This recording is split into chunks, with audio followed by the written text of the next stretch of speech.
Today's Bible reading is Mark chapter 3, verses 20 to 35. Then Jesus entered a house, and again a crowd gathered, so that he and his disciples were not even able to eat.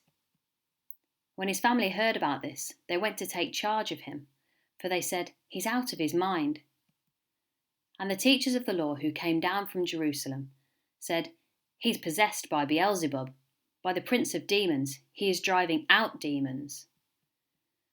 So Jesus called them and spoke to them in parables. How can Satan drive out Satan?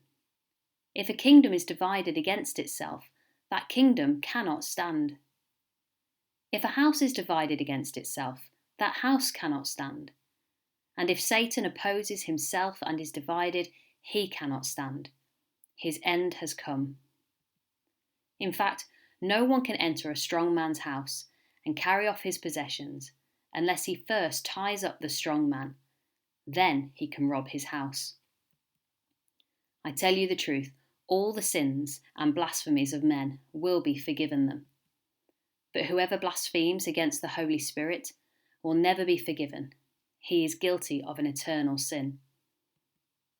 He said this because they were saying he has an evil spirit. Then Jesus' mothers and brothers arrived. Standing outside, they sent someone in to call him. A crowd was sitting around him, and they told him, "Your mother and brothers are outside looking for you." "Who are my mother and brothers?" he asked. Then he looked at those seated in the circle around him and said, "Here are my mother and my brothers. Whoever does God's will is my brother and sister and mother." This is the word of the Lord. Thanks be to God. Our next song is "Yet Not I, but Through Christ in Me." Let's sing.